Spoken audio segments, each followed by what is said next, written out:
Good evening. Welcome to the Kansas City Public Library, and we thank you for joining us tonight during this important program during Banned Book Week. I am Cindy Hull, Director of Branch Operations and Treasurer of the Freedom to Read Foundation. The Freedom to Read Foundation is a nonprofit legal and educational organization affiliated with the American Library Association. The Freedom to Read Foundation protects and defends the First Amendment to the Constitution and supports the right of libraries to collect and individuals to access information. We are at a critical time in our country where the reputation of libraries as trust institutions is in jeopardy due to the sharing of false narratives by those with an interest to target both individuals and groups. This causes adverse impacts in our communities. Tonight we have an outstanding panel of library professionals to share with you their passion for upholding equal access to library materials. Librarians are fierce advocates of supporting equal access to accurate information from credible sources.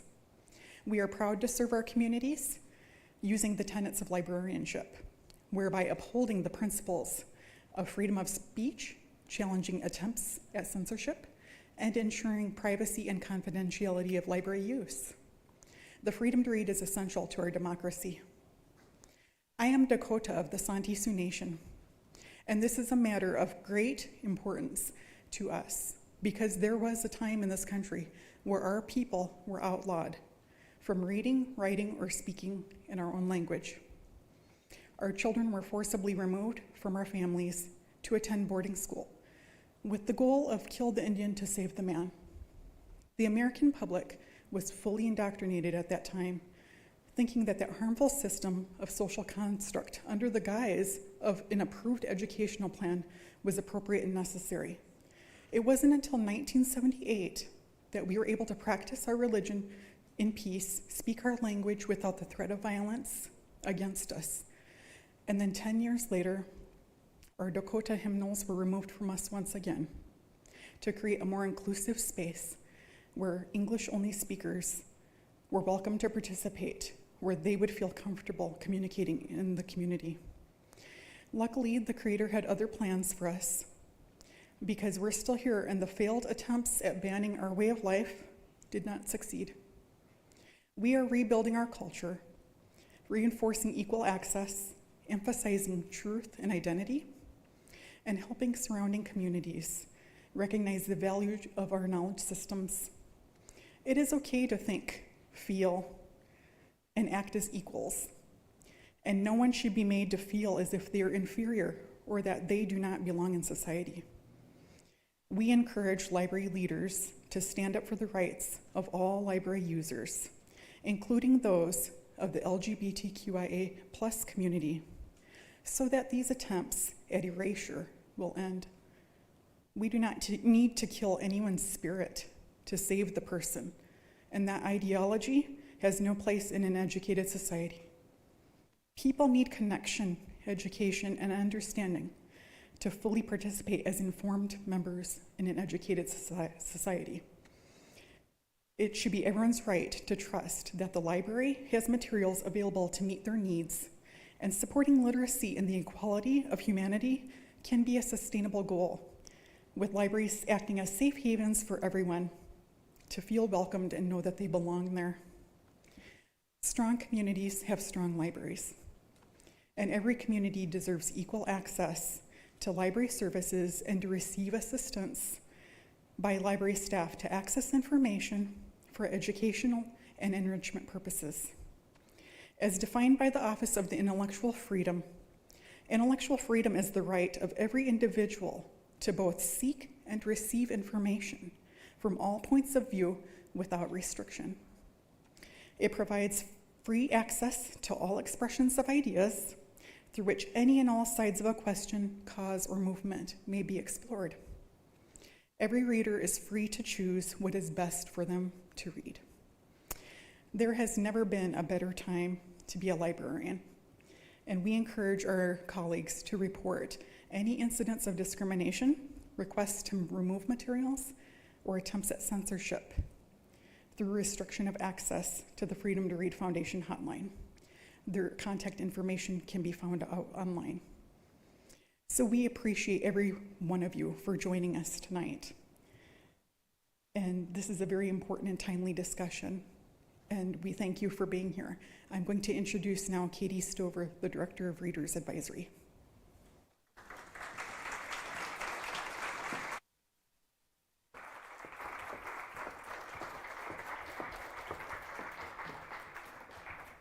Good evening, everyone.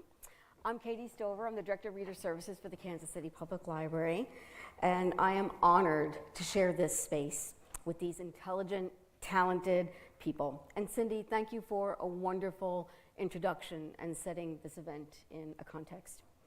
I asked 4 of my friends and esteemed colleagues to participate in a public conversation about challenged books and what that looks like now here in Kansas City. And none of them slammed doors in my face or phones in my ear. I'm not sure what the equivalent would be in email, ghosting perhaps, but they all said yes to invitations to be part of this event. And I'd like to point out the courage of each of them to do that, because as many of you know, talking about books that have been publicly questioned, maligned, and in some cases removed from community access is always a hot topic among librarians, but never more so than in today's social climate. And these days, it can be rather frightening to have a public conversation about a subject for which so many people have strong opinions. But what makes the topic anxious for most people is the unknown. Lack of information or knowledge feeds fear more than anything else. Once we know more about a thing, a situation, an issue, we feel less fear and more comfortable. And this is what books do. Books are doorways to help readers explore new worlds and meet new people. And books are windows for readers to view the experiences of others. And books can also be mirrors. Everyone should have the chance to read a book and say, I know that person, I know that voice, that person is just like me. That's one of the items we're here to chat about tonight. And these remarkable librarians are going to have a conversation about challenged and banned books, how it can impact libraries and communities, and then we'll take your questions. And if you have questions this evening for the Q&A portion of the program, please post them in the chat if you're watching from home, or write your question on the index cards provided and hand them to any library staff member. We'll hope to get to all of them by combining those questions that seem to be similar in scope. So now please welcome our panel. Rebecca Markham-Parker, librarian with the Kansas City Public Schools. Debbie Stapello, the Director of Library Collections for Kansas City Public Library. Lacie Griffin, Collection Development and Interlibrary Loan Manager for Johnson County Library.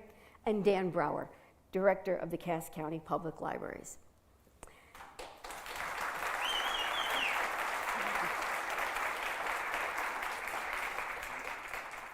Now, it might seem obvious to us all, but let's talk about why banning books is detrimental to a community.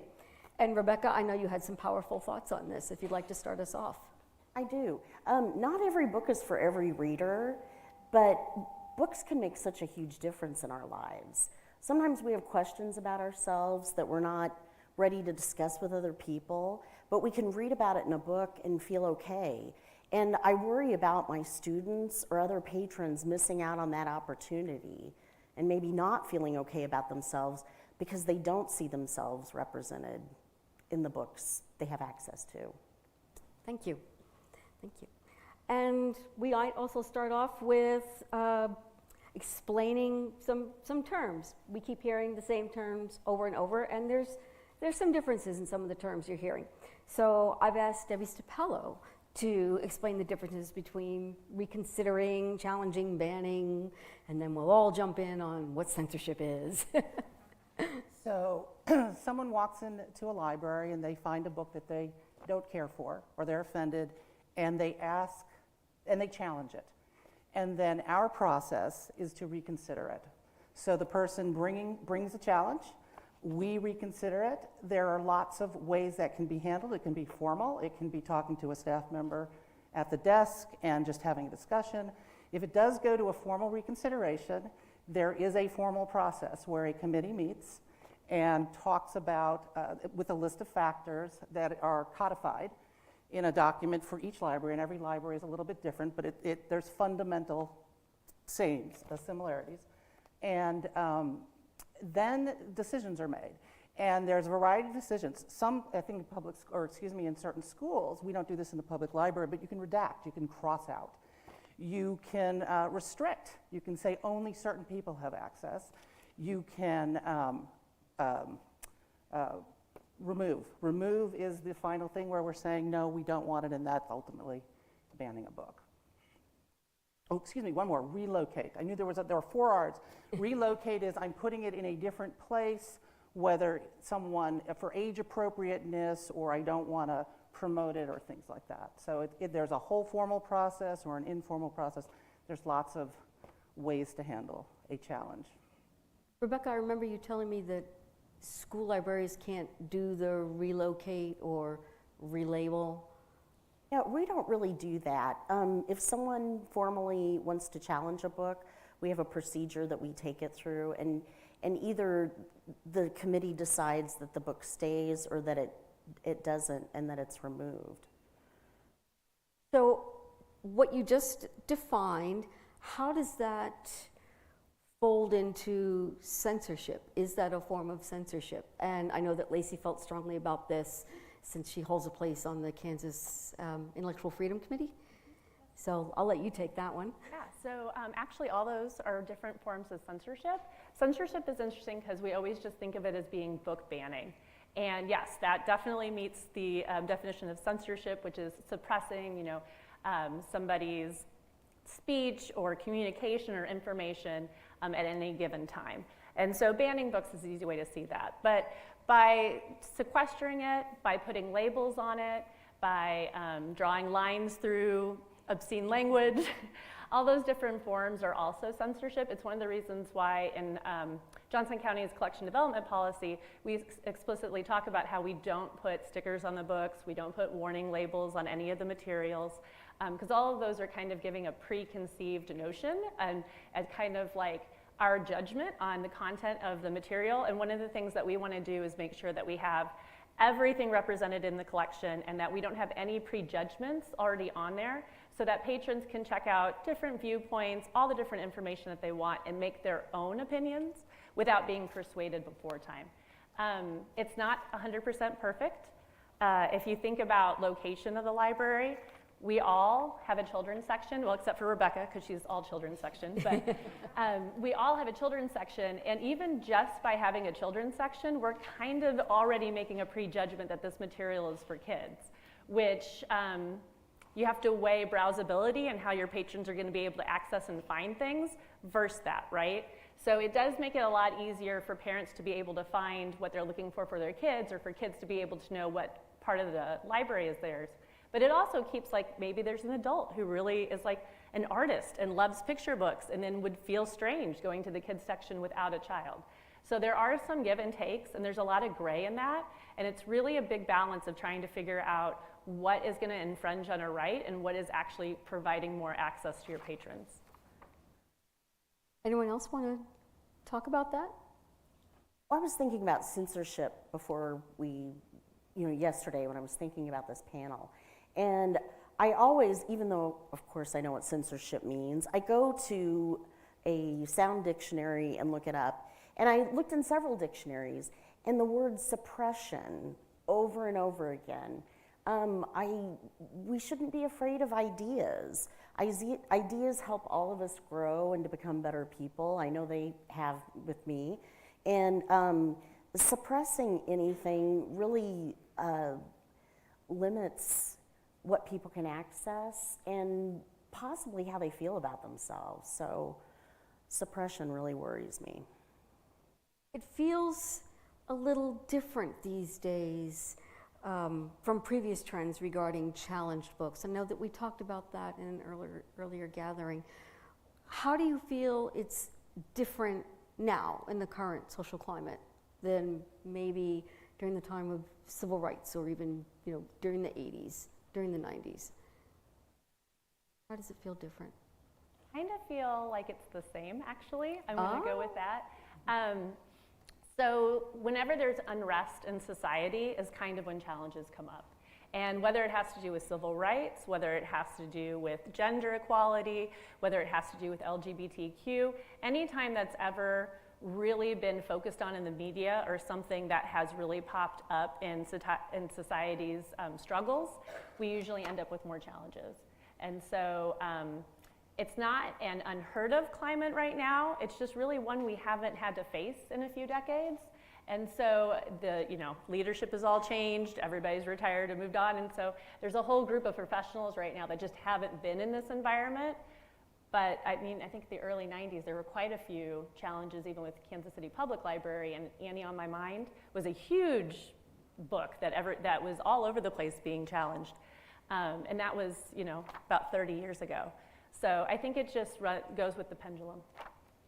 So why do you think people want to remove books from collections? What's the content that they object to? And you do think it's changed over the years, but why do you think now?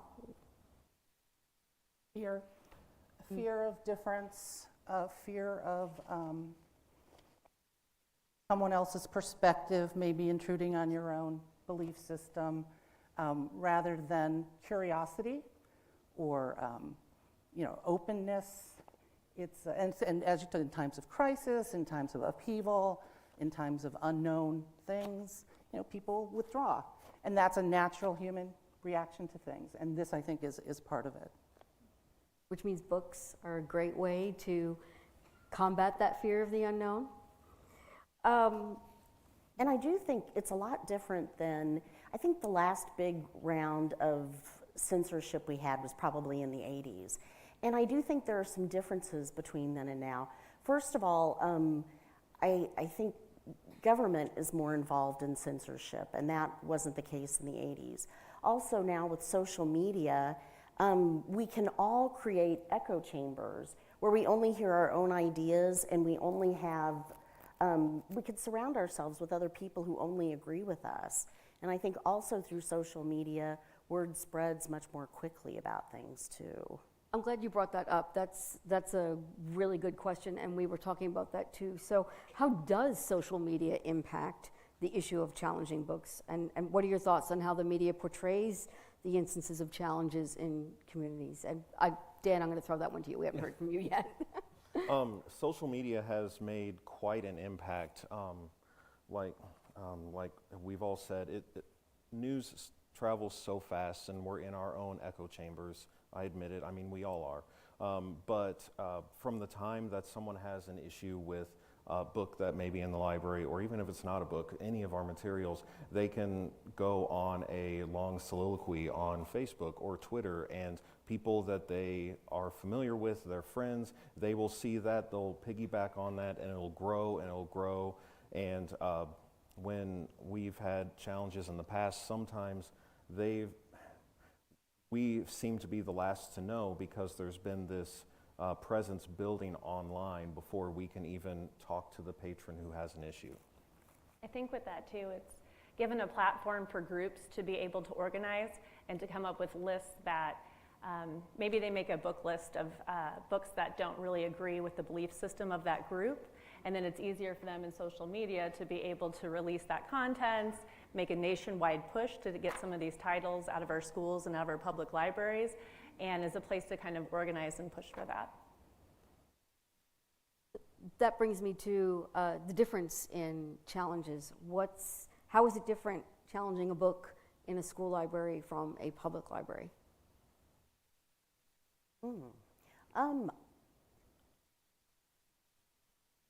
Well, your cycles of purchasing, I think, are different. You're purchasing year-round in a public library, and in a school you usually purchase in chunks. And since usually if it's parents who are involved with questioning books, not the students, and so you don't necessarily have that direct patron as the one who's concerned about the book. I think that would be one difference. Is it tied to the curriculum as well? Is that a component? Because we support curriculum, but we don't have that. And so is that part of the a component? I haven't seen that as part of an issue with a book that someone has brought forward before. I used to order for schools. I was a library media specialist before I went to Johnson County. And the difference I saw between the two is that with a school system, you don't usually have a collection development policy. Many do now, which is great. When I was there about 20 years ago, there wasn't one. And so how to challenge was weird. My superintendent had like a really strong pull on whether something got pulled or not. There wasn't really the great process that a lot of public libraries already had. Schools have gotten better with that, and a lot of them have instituted ones lately. But I think that the whole process of the due process and the whole request for reconsideration and everything that's set up for that is just a little bit different with schools, and there's a lot more pull from the administration as opposed to where in a public library, your process is probably going to be more within the staff's ability to be able to back it up. And we have a formal process, and usually when a patron has an issue, they'll come into the branch first, and they'll talk to the branch staff. And sometimes that takes care of it, and they understand. But if it goes to the next step, we have a formal request for reconsideration form, and that they can drop that off at the branch, or they can give that directly to the library administration. And then what happens is, for Cass County, the director and the people who do the purchasing, they do reconsider the item. We look at it, we see if it is where it should be for the intended audience, and after we go through that, we take every reconsideration seriously. After we do that, we send a letter back to the patron and say it's going to stay, it's going to be gone, it's going to be moved. That's usually how that goes. For me, I have not had a reconsideration form since I've been director, but when I get one, what I would love to do is call up the patron and have a conversation, because I think a lot of the escalation can be prevented if I just have a conversation, instead of just waiting for a form and then going through the formal process and sending back a letter. It's very cold. It's not very personable. And we're everyone's libraries. Like, we're your town library, and we are, unlike a lot of other places, we are very personal. We have a direct connection to people, and I think that that's an important aspect of the process. It's what Lacie was talking about too, with the collection development policy, with staff being able to justify. We can look at any book in any of our branches and know exactly why we bought it and who we were thinking about in the community when we bought it and where we put it so that that community member would find it. So that's what we're able to do all the time. You could give us any book and we could do that with. And the same with school libraries as well, because I found that interesting what you said, Lacie, because I've been in KCPS for 25 years, and we've had board policy as far as selection policy, how you choose books, what criteria we use, and everything like that since before I started in the district. And so we really do look carefully at what we purchase, and it has to measure up to certain standards. And we look at expert opinions in order to select books. This leads me to a question that a colleague asked me to ask you all, and I thought, oh, that's really interesting. So has there ever been a time for the collection developers here that you purposely made a decision not to put a book on your library's shelf? I have a neat one where I had to remove one. So the author sent us a letter saying that we had a book that was illegally on our shelves. And when you first get something like that, you're like, well, that doesn't even make sense, right? And so what happened was they then sent a letter from their lawyer, and what had happened is the author had won the rights back to their book the day before the release date. Well, if you know publishing, you publish the books before release date so that you could get them to the stores and the libraries on time. So they had already published all the books, sold them, had them in libraries, had them in stores, and they already had them out. So this author, after winning back the rights to her book, had to actually make letters and like get as many people as she could find who had the book to let them know to get it pulled off, because it's actually stolen goods at that point. So that is one thing that's kind of an interesting thing that we run into. I mean, we don't run into that exact scenario all the time. That's a first for that, but I have removed a book then. Stolen goods and bootleg copies and things made out of criminal action are actually very hard to track. Bootleg DVDs, we spend a really good time making sure that we have the right vendor and a replicable source to come from, because I was talking to a senior VP at Paramount once about it, because we were trying to track whether a certain thing was a bootleg or not. And he let us know that bootlegs are so good now they can't tell. So they can't tell themselves. He was able to tell me that they never produced a DVD or Blu-ray of this. It was Grace and Frankie seasons 3 and 4. So we could tell it was a bootleg. But yeah, they'll pop up on Amazon, and so we'll get a lot of requests from people, and we'll have to try to, and they're like, of course it's for sale, it's right here on Amazon, and we'll have to explain, there's a company called Generic that is trying to sell it through Amazon. They made bootleg copies of it. So we run into a lot of that kind of stuff. That's interesting. That's suppressing. That's censorship, Yeah. but it's legal. I mean, Yes. it's for the legal reasons Yes. that you are doing that. Yeah. So one would argue appropriate, right? Just from a collection development that's selecting what we put in the library's point of view, we're making decisions all the time. We can't buy everything. We have budget constraints. Our communities are different. We don't want to buy everything. So we're making judgments all the time. We don't need, maybe we don't need 100 books on this subject. So, but that's not censorship, that's decision making. So there's some gray areas and some fine lines, and we navigate that all the time. Sometimes we don't even have to get to the issue of censorship, because we have 10 books on elephants and we really don't need any more. Yeah, the big part of censorship is when the decision is made because the contents of it are considered obscene or threatens security or politically unacceptable.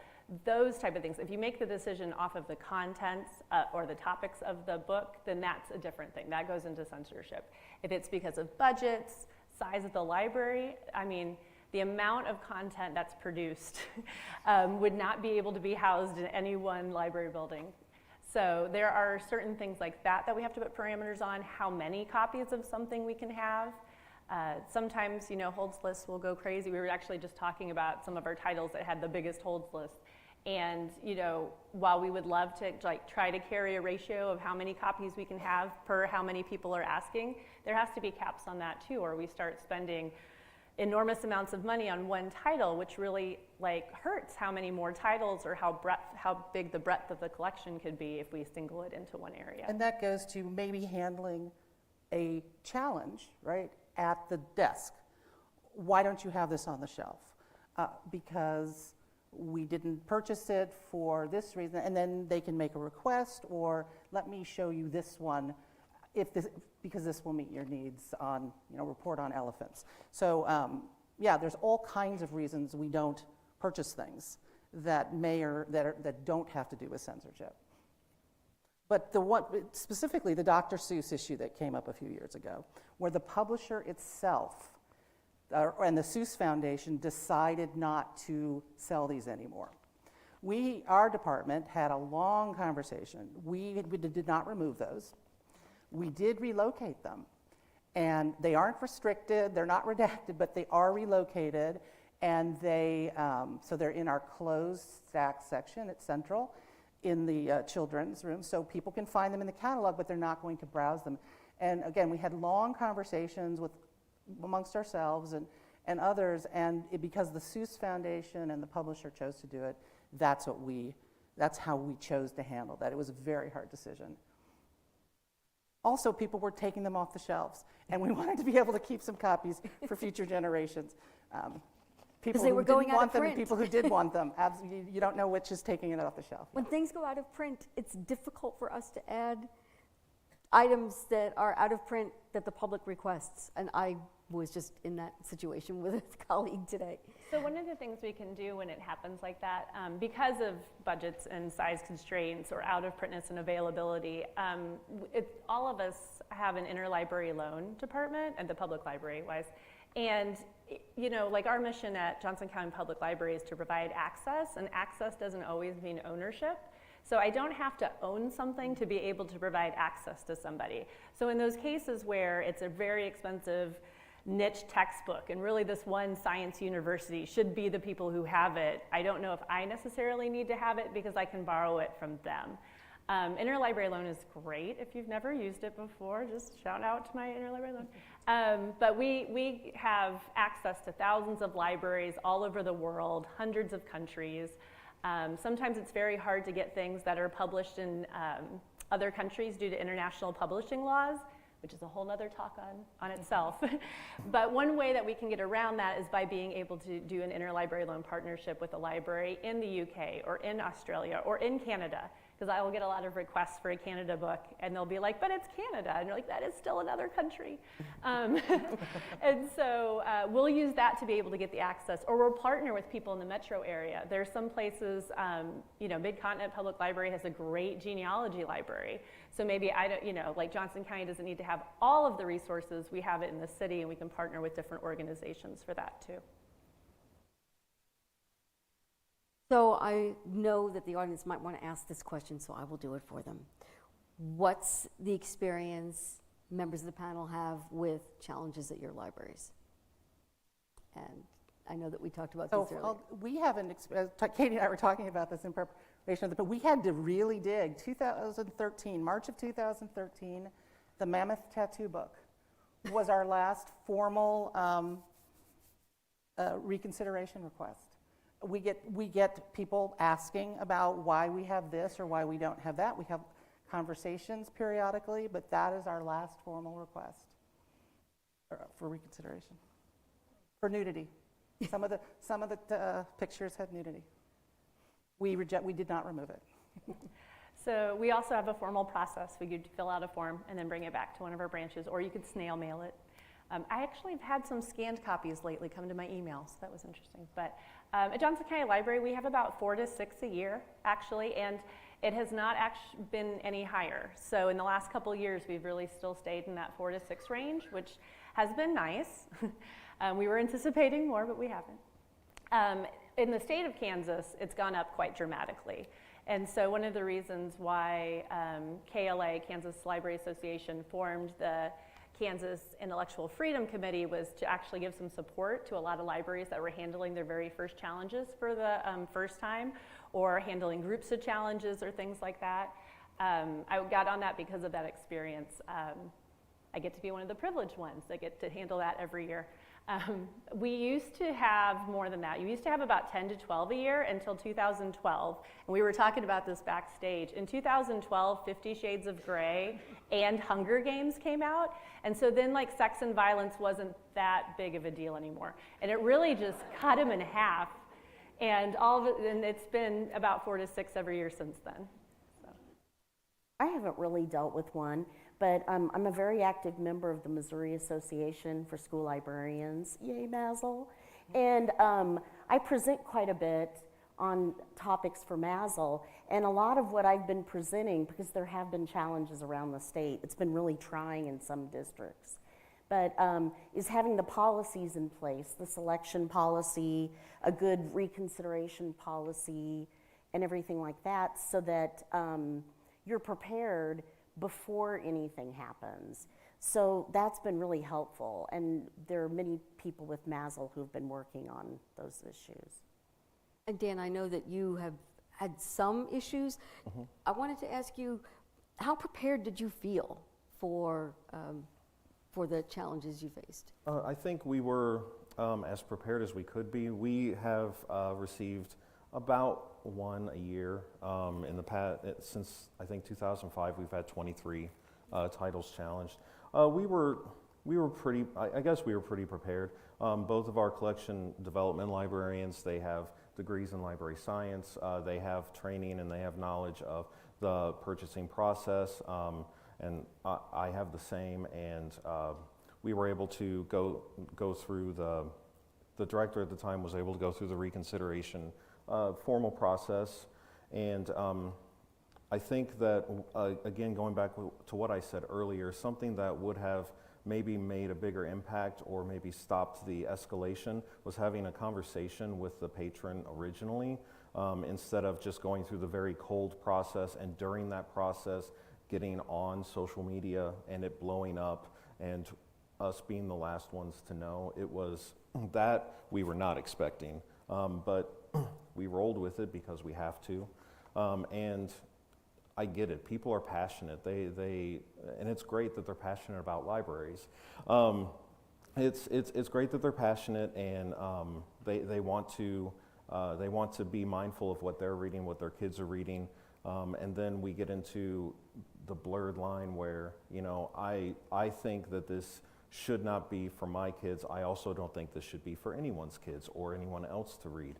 And then we get in that sticky situation where, as the library, we have to stand up for the freedom to read. And just because you don't like something or you don't want your kids to read something doesn't mean that someone else won't like it, or that you can tell someone else what their kids can't read. This is a good time to go to the audience for some questions, and I want to remind the live audience here that if you'd like to ask a question, please fetch one of the index cards and fill it out, and our library staff will collect it for you. And while we're doing that, I believe we have a question from viewers at home. We do, Katie. Somebody wants to know, that has an idea and wants to know if they can get the opinion of the panel on this. They say, what would really be helpful in these situations, and I've reached out to the Missouri Library Association about it, is to make open access to larger libraries for smaller rural communities like many other states do. Rural communities are less likely to have access to books and more likely to face not having access to a more robust catalog due to librarians' political or religious beliefs, and that doesn't even take into account the choice to purchase less controversial books to avoid issues in the community to begin with. Less access does a disservice to rural children. Any comments on that idea? Yeah, I think that one of the biggest things I've heard from different directors over in Kansas that have been facing challenges is, you know, after being challenged, after having to go through the whole thing, it's quite a taxing amount. And as Dan knows, like, lots of things can be said. And often what will pop up is, I wish I hadn't bought that book. And was it even worth all of this for me to have bought that book? And that just crushes me, right? That's a form of censorship where you're actually self-censoring and almost bullying into censoring. And so when it comes to the access and things like that, like, that's the most important piece to get out there is, by providing that access, you are opening the world and opening your community to all the different windows of different worlds and different lives and different things they can see, and also causing that mirror for things that are going on in too. I don't know if I answered that or not. I can jump in. So Cass County Public Library is a member of a consortium, and there's all kinds of library consortia out there. Across the state of Missouri, we share our items with 58 other libraries, and many of them are those rural communities. We are actually one of the largest libraries in there, but we've got libraries like Webb City, West Plains. They're very small, but they have access to like 5 million items. I mean, we have access to that. But that is, back to your point on access versus ownership, if they don't have the room or they don't have the board or director that will buy the certain materials that they want and need, they can still access it. And honestly, they're probably borrowing from us. Yeah, we lend quite a bit through interlibrary loan, and there's lots of networks out throughout the Missouri side and the Kansas side that are able to use materials from our shelves, the databases, if you want to. Say digitization, obviously, digital materials. Of course, then you come across things with the digital divide and rural versus without access. But yeah, digitization, and I think Brooklyn Public Library is opening up their digital collection. But that has caused some issues in this environment as well. So there are lots of answers out there. I think courage to try them, logistics, practical things.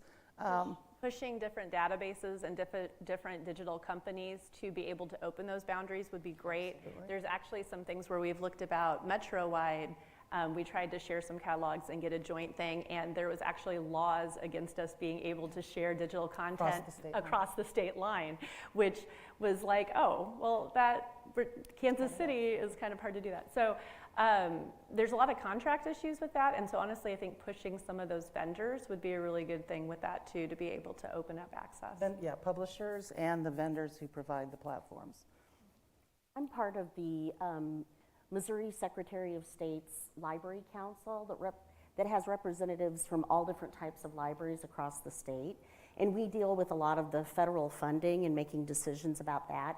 And that's a discussion all the time to make things to equalize access across rural areas, including internet access. That can be a real issue. And materials access as well. So that's constantly on our minds as a committee. Somebody else watching actually here in the room would like to know how much data is there on what students are feeling about these attempts at banning books in their libraries? So the ALA just released some information. I don't have it specifically on students, but their study shows that 71% of the population is against book banning. And this was something I was going to say later, but sometimes in some of those challenges or in some of those library board meetings, you would not know that because the very strong voices are from that 29%. And so one thing, if there's anybody who is looking for things they could do to help, I would say writing your library board, showing up at a library board meeting. I think they're all open to the public. To say just in voice of the collection or in voice of the library and supporting, that would be great. We've had a lot of negative show up instead, and it'd be great to be able to balance that out a bit. I believe Dan told me that if you write to the library director, they have to hold on to those documents. And I also know that library staff love to hear positive support, but if you write in support of your library staff, that is also helpful. And just because you write in support of your library, do yourselves a favor and also copy the media, and that sometimes might be the only way they learn that there's something going on at a local level. Copy your representatives in your state representatives, your federal representatives. Copy your mayor. Let them know how you feel about your libraries and the freedom to read.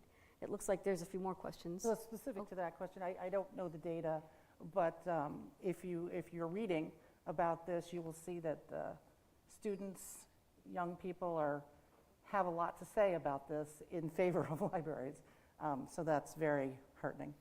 I do a lot to educate my students. I've taught now 3 years old through 12th grade, and my students have always expressed support for libraries and the free expression of ideas. And we talk about how every book might not be for you. If you start something and for some reason it doesn't appeal to you, bring it back, but it could really appeal to someone else. And so students really want that access to ideas. First of all, let me say I'd be shocked if any of you all have these numbers. So anecdotal evidence will be fine. But somebody asks, watching online, what percentage of challenges come from the left versus the right? I would actually maybe be more interested to know, do those groups take different courses in trying to get, or do they use different tactics when they're trying to get a book banned? So in my experience, so the challenges that have come to me, it's very balanced. So, which makes me feel like then we're supporting the collection the way we should be. Because if I'm getting it from both sides pretty equally, then that's right where I should be right in the middle of that. Which has always been surprising too, that it's been very equal left or right. I just want to remind Lacie, though, that the first thing they teach us in library school is that there is something in the library to offend everybody. Yep. I think that's like our ABCs. We talk about that at our staff meetings. If we were to remove every book that offended somebody, there would be empty shelves. Or by an author who offended somebody, right? But anecdotally, I think they're equal, and I am not surprised by that. People are people, and whether they have one belief or another, they still want other people to think like them. And yeah, I think, and again, we're in times where it is very, people are saying a lot of things that they didn't say, weren't willing to say publicly for a variety of reasons. And people react to that on both sides. And we have to have our principles and not censor anything, because if you have your principles, you do it for whether you believe in something or not. I've been talking to a lot of I'm always talking to a lot of school librarians across the state. And I think from what I gather from those conversations is that it's really more from the right and opposed to the left. There's some organizations out there that are working to teach their members about specific complaints to make. I think it's more organized on the right, Yes. but I think the number of complaints are. I almost hate to mention this because I'm loving all the information that is coming, but we do, as we expected, there are a lot of questions on this topic, so Katie, you might want to pick out one person to respond just so we can get through as many of these as we can. Bet. What have we got next? So somebody online asks, we are currently seeing an unprecedented attack in this country on the autonomy and rights of the LGBTQ community, particularly the trans individuals. In concrete terms, can you explain how and if the system you represent plans to protect the voices of those communities? Lacie, do you want to take that one? Sure, I can do with that. Yeah, so again, it goes back to your collection development policy. In the Johnson County Library Collection Development Policy, which is on our webpage. If anybody wants to go to plans and policies, you can read all 47 pages. But in there, it actually hits on controversial topics, and it actually hits on societal views and says that we carry all of those, and explicitly says that those will be in the collection, this is why they'll be in the collection, and what we do to kind of make sure that we're covering all views and all different walks of life. And so I think that's probably the biggest part, and if you can have a really strong collection development policy that specifically says we're going to have controversial topics, like we support that, doesn't matter what side. It makes it really easy to be able to support that and to be able to include all voices. I know you wanted one person, but that's why we're here. That's why we're on the stage today, right? And libraries and librarians have been at the forefront of every one of these issues, you know, forever. And so freedom of speech, that's what it's about. And so support libraries, right? To support us to be able to sometimes it's a you know, I hate using militaristic terms sometimes, but on the front lines, right, of the battle of this type of thing. That's exactly what we do every day. That's actually a great lead into this next question, and some of these tips are actually on these boards that we have here tonight. But somebody wants to know, how can we best organize to resist the growing number of book bans in school and public libraries? How do we help school boards develop better policies on the review of materials after complaints? Dan, what would have helped you a lot from your community? Like we mentioned before, showing up at the board meetings, sending letters to the library, to the board, going in and talking to your director. I know that you know, if it's a larger system, it's hard to have access to the director because there's so much going on.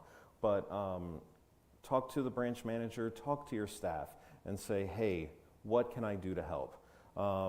And it may be different at other places, but I know for me and in Cass County, so much of the trustees, so much of what they see is only at that one meeting a month. And that's the case for a lot of libraries. They're volunteers, they're appointed by commissioners or city councils or what have you, but a lot of what they see is only at those meetings. And so I could prepare a packet of letters and send that to them, or, well, and people could come and speak on behalf of the library and say, hey, I stand for the freedom to read.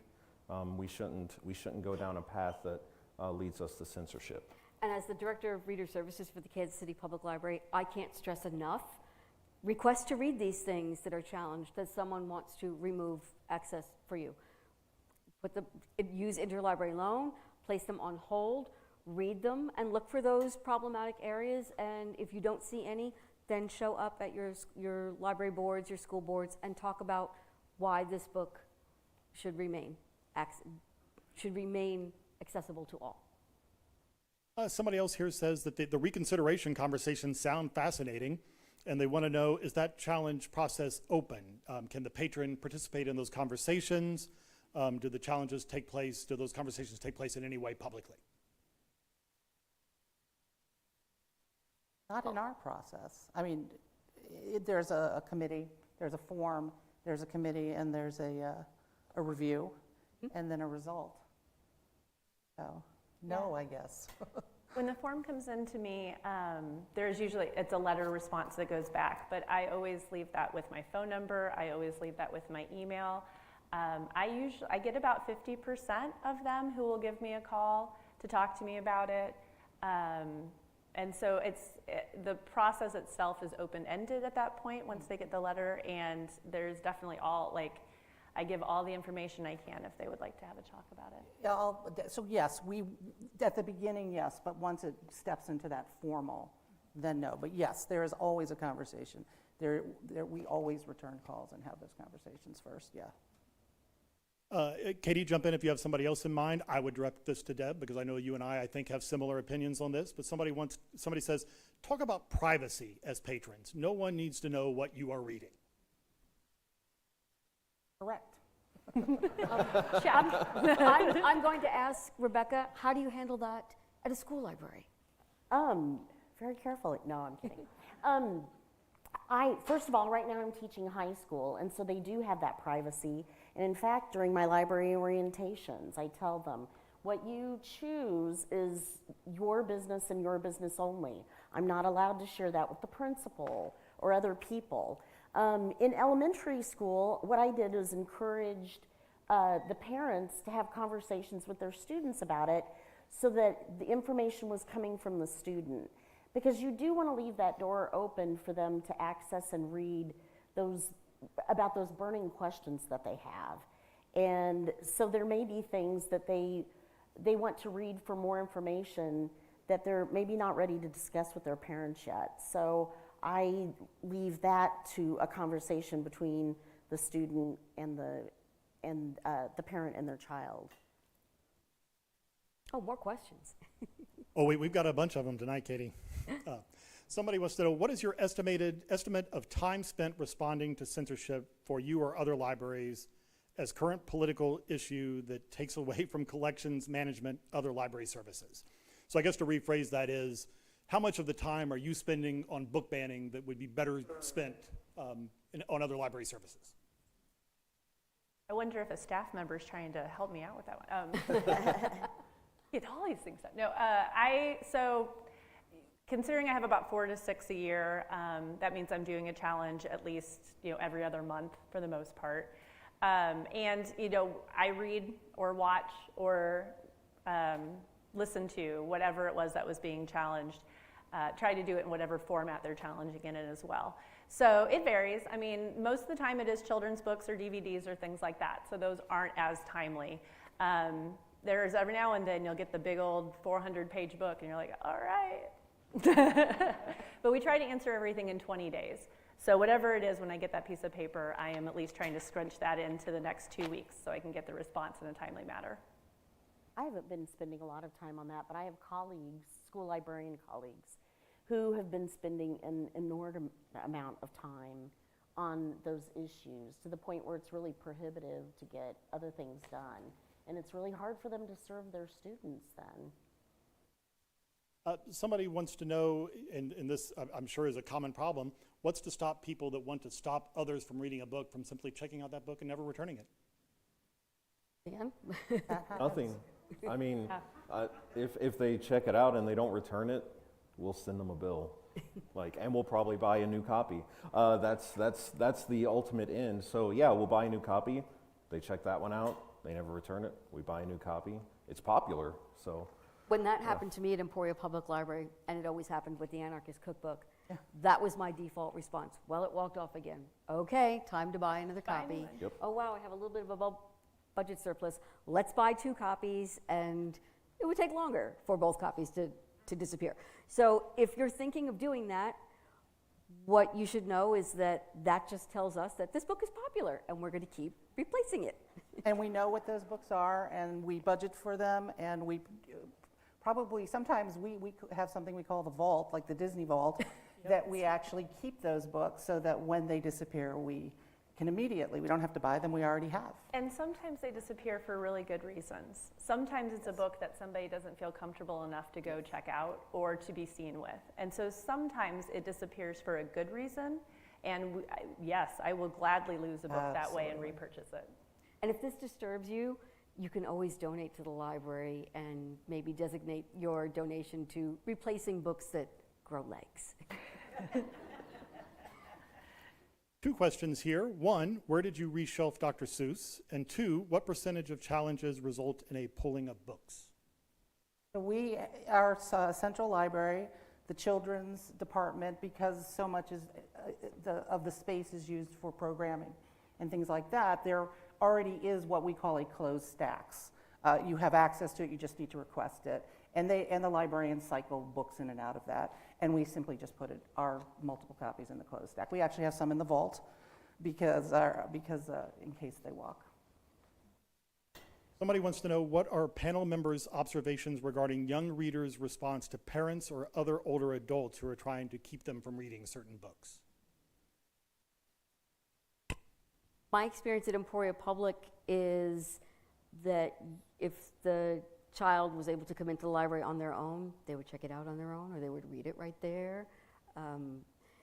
The students knew that it was a difficult thing for their parents to see them read that, or they knew it was problematic, and so some of them would just hide in the library to read these books or come back and check them out themselves. I would point out personally, similarly on that topic, I was in high school when the record business started putting warning labels on music. And I started listening to music that I never would have listened to before. Because if somebody didn't want me to know what was being said, I wanted to know what they were saying. Yeah, that also holds true. We know this, you tell your children not to do something and at least 85% of them will go and do that thing, so. Well, and ALA just released the top banned books, of course, for this week, but of 2021, and all of those have holds. They're all checked out, so.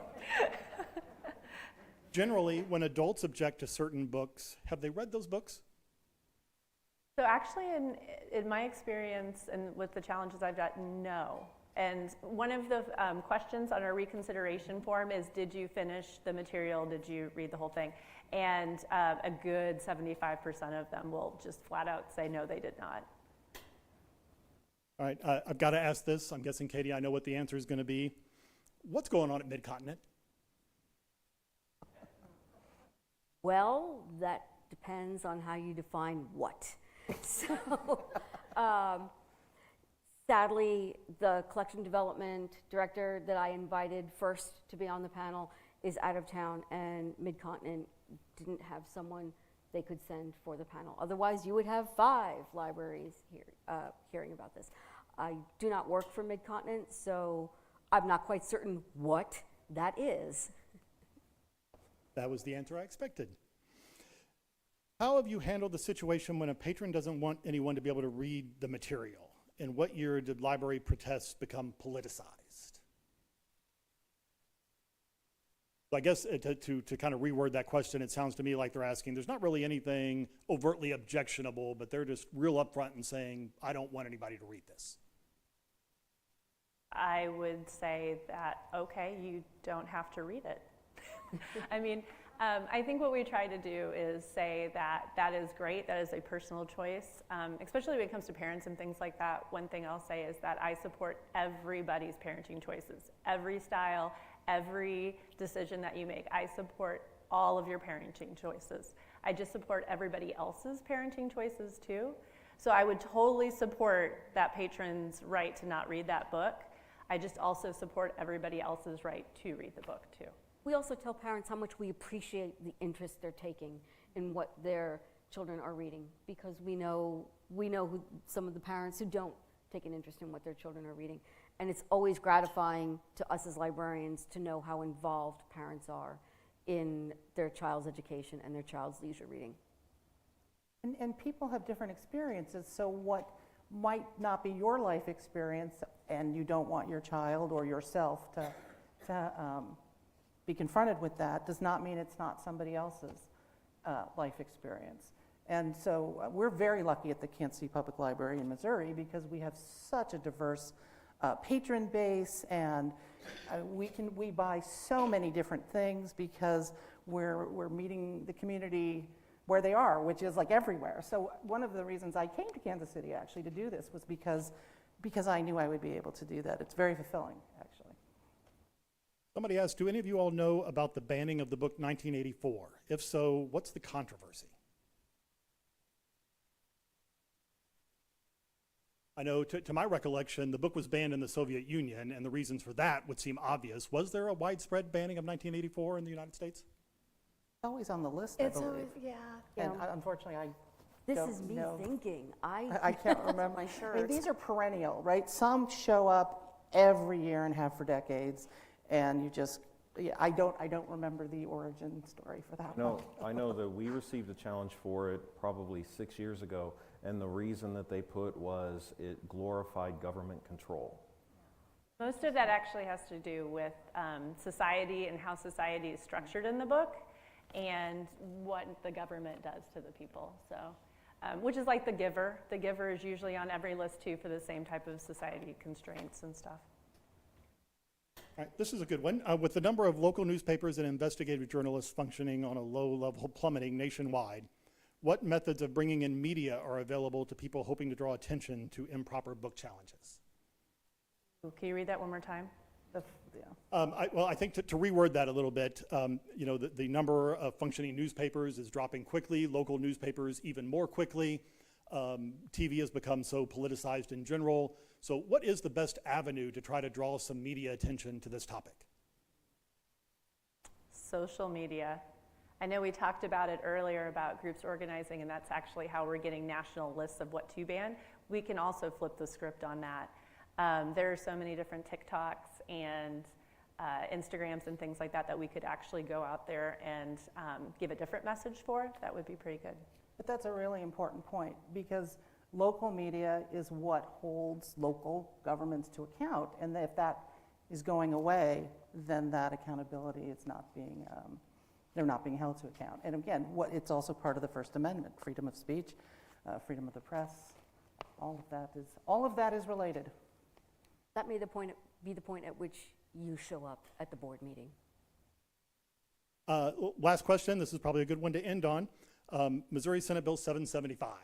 Is it blown out of proportion? Is it as bad as we're led to believe, or is there maybe something there that can be salvaged out of that? Well, there's so many gray areas in SB 775. It's basically images, and if they're not for artistic merit or different issues like that, so it's not very user-friendly, and it's led to a lot of discussions about how to interpret this. And that's something that I've been talking to. Every conversation I've had with a librarian in the past week has been about Senate Bill 775. Vagueness is censorship's friend, right? And we talked about self-bias a little bit. If you're confused, you don't want to err on the side of getting it wrong, and so you would censor yourself, or it's a frightening prospect when you really don't know what it is you're dealing with. And I would conclude by asking everyone to read the statements on the Missouri Library Association website and the Missouri Association of School Libraries website. They both have strong statements and good summaries of MOSB 775 and how that impacts libraries. And on that note, I want to thank everyone for your patience and spending the evening with us talking about this hot topic. I want to thank my panel profusely for sharing your expertise and your time with all of Kansas City on this topic. Thank you. For coming, everybody.